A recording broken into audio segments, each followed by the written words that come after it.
नमस्कार, आप देख रहे हैं मंथन न्यूज बिहार। चुनाव नज़दीक हो तो सियासती चहलकदमी तेज हो जाती है। हम इशारा कर रहे हैं 2024 में होने वाले लोकसभा चुनाव की।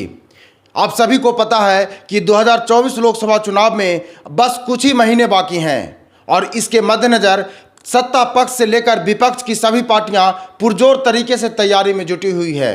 जहां एक और सत्ता पक्ष अपने किए गए कार्यों का दम भर रही है, वादों को पूरा करने की बात कर रही है, वहीं पर विपक्षी पार्टियां सरकार के सामने लोगों की समस्याओं को यक्ष प्रश्न की तरह खड़ा कर रही है। ऐसे में हमने भी एक मंथन किया जिसमें हमें यह महसूस हुआ कि मोदी सरकार के प्रशंसा और उनके कसीदे गढ़ने का काम तो हर कोई कर रहा है, तो क्यों ना हम जनता के उन मुद्दों को लेकर के सामने आते हैं और उन समस्याओं के बारे में बात करते हैं, मोदी सरकार के उन प्रमुख वादों के बारे में बात करते हैं जिसमें मोदी पूरी तरीके से अब तक फेल रहे हैं।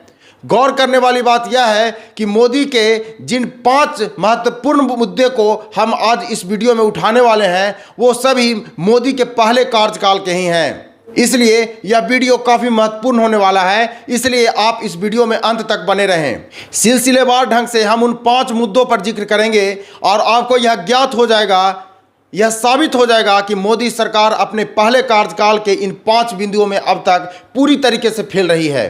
पहला मुद्दा है काला धन। आप सभी को पता है कि जब 2014 में नरेंद्र मोदी ने प्रधानमंत्री की शपथ ली थी तो उन्होंने कितने पुरजोर तरीके से काला धन के मुद्दे को उठाया था और प्रधानमंत्री मोदी अपने पहले दिन ही काला धन के मुद्दे पर एक बहुत बड़ी मीटिंग भी की थी, लेकिन नतीजा आप सबके सामने है। उस बात को 10 साल होने को आए लेकिन एक तिनका भी स्विस बैंक से भारत नहीं आ सका। मोदी सरकार ने लोगों को यह बताने का प्रयास किया कि हम स्विस बैंक से लगातार संपर्क में हैं और निश्चित तौर पर काला धन भारत आएगा। मोदी सरकार के इस 10 साल के कार्यकाल के दौरान स्विस बैंक ने कई दफा अपने धारकों की सूची जारी की और कुछ ही महीने पहले स्विस बैंक के द्वारा धारकों की चौथी लिस्ट जारी की गई है, लेकिन आपको बता दें कि अभी तक स्विस बैंक से भारत में एक तिनका भी वापिस नहीं लाया जा सका है। काला धन के मुद्दे पर गौर करने वाली एक महत्वपूर्ण बात यह है कि मोदी सरकार के इस 10 साल के कार्यकाल के दौरान स्विस बैंक में भारतीय पूंजी कहीं ज़्यादा बढ़ी है, यानी कि स्विस बैंक में कई नए भारतीयों ने अकाउंट खुलवाया है और पहले से जो भी धारक वहां थे उनकी पूंजी में बेहिसाब बढ़ोतरी हुई है। यह सबसे बड़ी बात है। इस प्रकार से काला धन के मुद्दे पर मोदी सरकार पूरी तरीके से फेल रही है और लोगों को यह लगने लगा है कि मोदी सरकार का यह वादा महज एक जुमला था। मोदी सरकार के द्वारा किया गया दूसरा सबसे बड़ा वादा था नौकरी देने का। 2014 में जब प्रधानमंत्री नरेंद्र मोदी ने शपथ लिया था तो उन्होंने उस वक्त कहा था कि हम हर साल 2 करोड़ युवाओं को नौकरी देंगे, लेकिन 10 साल के बाद आज आलम यह है कि आज भी युवा अपनी नौकरी के लिए दर दर की ठोकरें खा रहा है।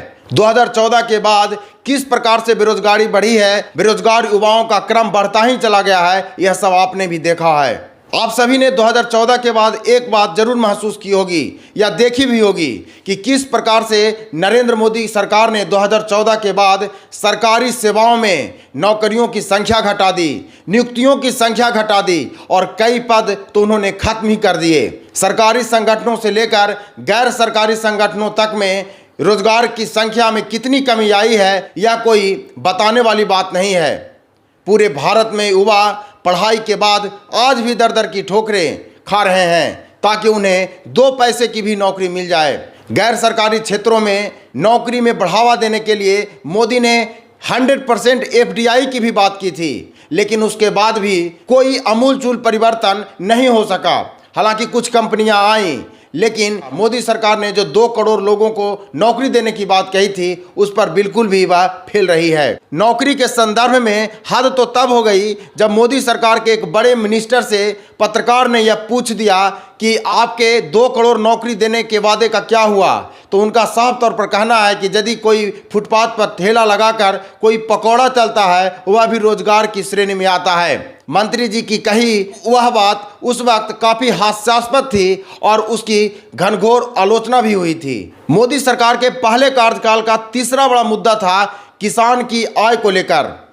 2014 में जब प्रधानमंत्री मोदी प्रधानमंत्री बने थे, उन्होंने किसानों को लेकर एक बड़ा वादा किया था, जिसमें उन्होंने कहा था कि 2022 आते आते हम भारत के किसानों की आय दुगनी कर देंगे। लेकिन आपको बता दें, आय दुगनी होने का तो छोड़ दीजिए, किसान जितना कल कमा पाता था उतना भी कमा पाना बहुत मुश्किल हो रहा है। उस वादे के 10 साल के बाद भी आज किसान अपने फसलों के उचित मूल्य को लेकर हमेशा जूझता रहता है। उचित भंडारण की व्यवस्था न होने के कारण आज किसान घाटे का सौदा कर रहा है। सब्जियों के उचित दाम किसानों को न मिलने के कारण किसान उसे खेत में ही छोड़ देते हैं। यूरिया के बढ़ते हुए दाम भी किसानों के कमर की हड्डी को तोड़ दिया है। मोदी सरकार ने इस दौरान फसल बीमा योजना और किसान सम्मान निधि योजना के तहत किसानों पर के जख्म पर मरहम लगाने की कोशिश की है, लेकिन किसान की स्थिति बिल्कुल भी ठीक नहीं है। आज भी वह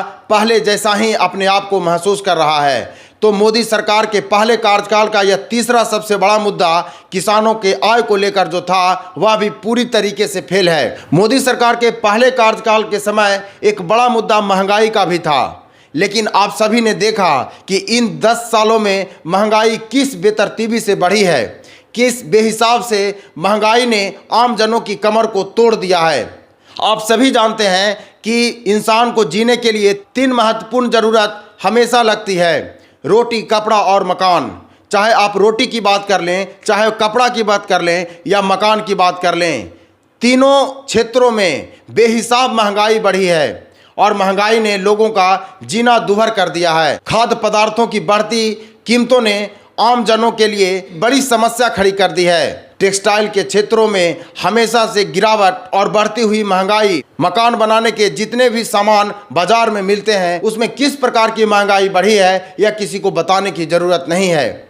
महंगाई के मुद्दे पर सरकार बिल्कुल भी फेल है। आप सभी को बता दें कि इस संदर्भ में हम केंद्र सरकार की उज्ज्वला योजना का जिक्र करना चाहेंगे। मोदी सरकार ने अपने पहले कार्यकाल में ही उज्ज्वला योजना की शुरुआत की थी, जिसके तहत बीपीएल परिवारों को गैस सिलेंडर और चूल्हा दिया गया था। लेकिन आपको बता दें, एक रिपोर्ट के मुताबिक 4 करोड़ ऐसे कनेक्शन हैं जिसमें दोबारा सिलेंडर नहीं लिया गया, और इसका कारण सिर्फ और सिर्फ महंगाई था।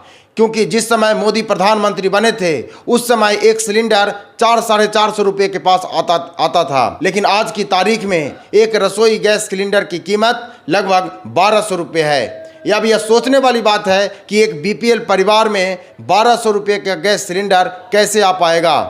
कमोबेश हर चीज़ की वही स्थिति है। हर चीज़ की महंगाई बेहिसाब बढ़ रही है, जिस पर मोदी सरकार पूरी तरीके से फेल है। मोदी सरकार के पहले कार्यकाल का 5वां सबसे बड़ा मुद्दा था स्मार्ट सिटी का। आपको यह बताने की कोई ज़रूरत नहीं है कि आज की तारीख में भारत का कोई भी शहर मोदी सरकार के वादे के अनुसार स्मार्ट नहीं बन पाया है। पुराने शहरों को निश्चित तौर पर कुछ परिवर्तन करके, मॉडिफाई करके अलग करने की कोशिश की गई है, लेकिन नए स्मार्ट सिटी बनाने का जो उनका वादा था वह पूरे तरीके से फेल है। हम दिल्ली, मुंबई और चेन्नई जैसे महानगरों की भी बात कर लें तो वहाँ की जो समस्या तब थी, आज भी कमोवेश वही है। हाल फिलहाल में आप सभी ने देखा कि दिल्ली में बाढ़ की स्थिति कितनी भयावह थी और लोगों को कितनी परेशानियों का सामना करना पड़ा।